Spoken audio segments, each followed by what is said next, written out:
감사한 거는 우리 신월제일교회는 그 순수성을 너무나 잘 드러낸 모습을 제가 최근에 보게 되었습니다. 이번에 우리 바베큐 파티를 하게 되었잖아요. 정말 그 준비를 위해서 많은 분들이 수고하는 모습을 보았습니다. 우리 우리 집사님, 장로님들 분들은 전날부터 옥상에서 뭐라고 해야 되죠? 천막을 치고 책상도 다 나르면서 땀을 삐질삐질 흘리는데 생색내는 모습을 하나도 안 보였습니다. 그리고 끝나고도 다 정리를 하는데 마땅히 해야 되는 것임을, 내가 이거 다 했어 라고 자랑하는 분들은 없었습니다. 우리 여자 성도님들은 어땠습니까? 장을 보고 필요한 물건들을, 집기들을 사고 다 음식을 했습니다. 그런데 그 누구 하나도 내가 이거 다 했어 라고 자랑하는 분들은 한 명도 못 봤습니다. 참 감사한 일이죠. 우리가 이 모습을 이어가면서 이 신월제일교회에서 주님의 사랑을 나누며 더 나아가서 이 신월동에 그 사랑을, 주님의 복음을 나타내는 우리 신월제일교회 성도님들 다 되시길 바랍니다. 바울은 자신의 복음을 전하면서 교회에서 사례비를 받는 것은 당연한 것이지만 자신은 그것을 받지 않고 복음을 전하는 것이 교회를 세우고 덕을 세우기 위함이라고 이야기를 하고 있습니다. 바울에게 있어서 자랑거리는 자신의 은사와 능력이 아니라 교회를 위해 기꺼이 희생하는 것이었으며, 그 희생을 통해 교회가 바르게 세워져 가고 있음을 보여주고 있었던 것입니다. 바울의 복음을 전하는 것은 자신의 사명이며 마땅히 해야 돼, 내가 당연히 마땅히 해야 할 일을 선포하면서 복음을 전하는 일을 통해서 자신의 보수를 받지 않는 것을 자랑이요 기쁨이라고 이야기를 하고 있는 것이죠. 이러한 바울의 모습은 하나님의 은혜에 따라 사는 모습을 보여주며 기쁨의 희생이며 섬기는 모습을 우리에게 말씀을 통해 그리고 행동을 통해 제시해 주었습니다. 이런 모습을 우리는 본받아야 됩니다. 지금까지 했던 것처럼 그대로 하면 됩니다. 어떠한 유혹에도 무너지지 않는 우리 성도님들 되십시오. 바울은 그리스도의 복음을 전하는 것이 생명의 가치를 얻게 하는 일임을 알았기에 땅의 것으로 그 가치를 대하는 일을 거부했으며 하늘의 것으로 만족하기를 기뻐했습니다. 그래서 그 땅의 것은 배설물로 여기게 되었고 그리스도를 아는 영생의 삶을 추구했음을 증거하고 있습니다. 복음으로 살아가는 그 인생을, 복음을 통해 얻는 자기 부인과 희생 그리고 섬김을 통해서 얻는 기쁨을 누리고 그리스도를 알아가는 영생을 누리는 그런 모습을 우리에게 보여주었습니다.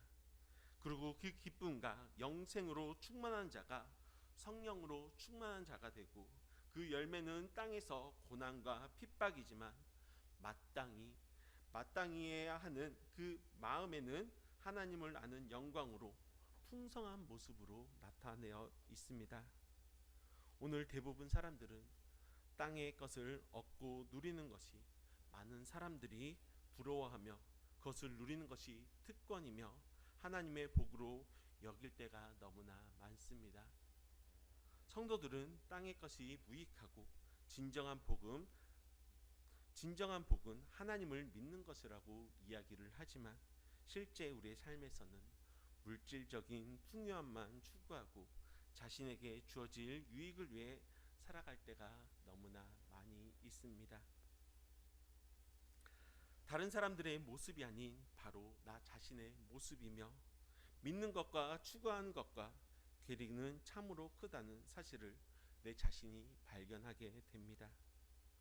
인간이기에, 사람이기에 그럴 수 있습니다. 하지만 이 간격을 줄이는 것이 매우 중요합니다. 바로 이 간격을 줄이는 것이 바로 복음이며, 갈라지고 멀어진 주님과의 그 관계를 회복시켜서 믿는 것과 삶의 모습이 동일되는 것이 영적 성숙이며 영생으로 사는 것임을 우리는 고백하며 살아야 할 것입니다.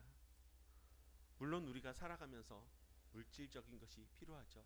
하지만 그 전에 우선순위를 어디에 두어야 할 것인지, 주님의 의를 구해야 될 것인지, 물질적인 것에 대해서 채워주심에 그것만 감사해야 되는 것인지 우리 스스로 한번 생각해 보시길 바랍니다.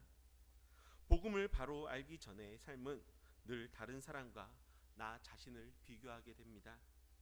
모자란 것과 부족한 것을 채우기에, 그렇게 채우기에 급급하게 살아가며 절망을 경험하는 그런 우리의 모습들, 땅의 것으로 채우려고 하는 마음은 만족이 아닌 결핍을 우리에게 가져오게 되었으며, 사람들의 관계는 무너지고 감사가 아닌 불평으로 마음으로 채우며 살아가는 그런 모습인 것입니다.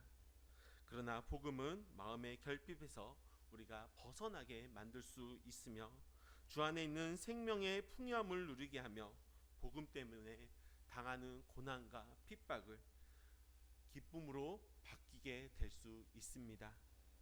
그래서 환경과 여건과 상관없이 우리는 하나님께 감사하게 되며, 주님께서 베풀으신 그 은혜를 우리는 발견하게 되고, 주를 아는 영생을 누릴 수 있도록 주님께서 이끌어 주신다는 것입니다. 어느 목사님과 대화를 하다가 그 목사님은 큰 교회가 부럽다고 이야기를 저에게 했습니다. 큰 교회는 선한 일을 할 수 있도록 힘이 있고 인원수가 많기 때문에, 그리고 인원수가 많기 때문에 물질적으로 재원도 많이 있기 때문에 영향력을 끼칠 수 있기 때문에 그 큰 교회가 부럽다고 이야기를 했습니다. 그때 저는 큰 교회가 하나도 안 부럽다고 이야기를 하니까 그 목사님은 의아해하면서 왜 안 부럽냐고 이야기를 하는 것입니다. 그래서 교회는, 저는 이렇게 대답을 했죠.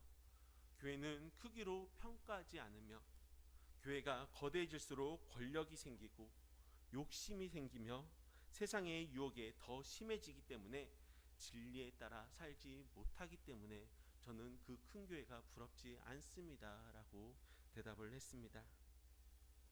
우리 교회의 힘은, 주님께서 세워주신 그 교회의 힘은 눈에 보이는 거대한 집단이 되어 얻게 되는 세상의 권력과 능력이 아니라, 세상의 권력이 능력이 아니라 복음을 바르게 아는 것이며 영생을 누리며 그 주님의 복음을 전하는 것이 바로 교회의 힘이라고 우리 성도님들은 기억하시길 바랍니다.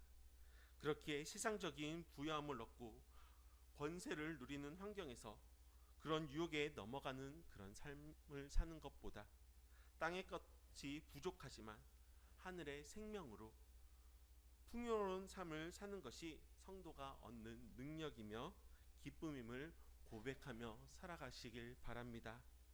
오늘도 그 복음에 따라 살아가는 자가 되기를 소망하며, 주를 아는 기쁨이 복음을 전하는 그런 모습으로 바뀌고 사람들에게 그리스도의 생명의 은혜를 전하는 이유가 되기를 주님의 이름으로 축원합니다. 기도드리겠습니다.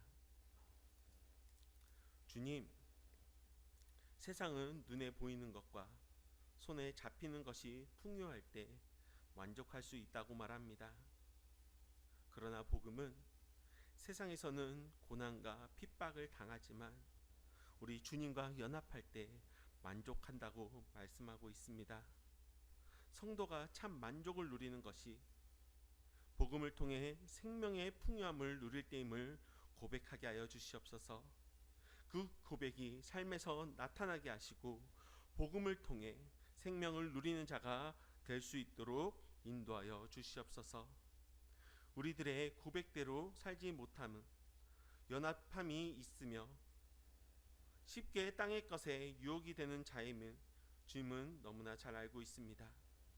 어리석고 무지한 자를 긍휼하게 여겨주시고 주님의 마음과 생각을 두며 살아갈 수 있도록 이끌어 주시옵소서.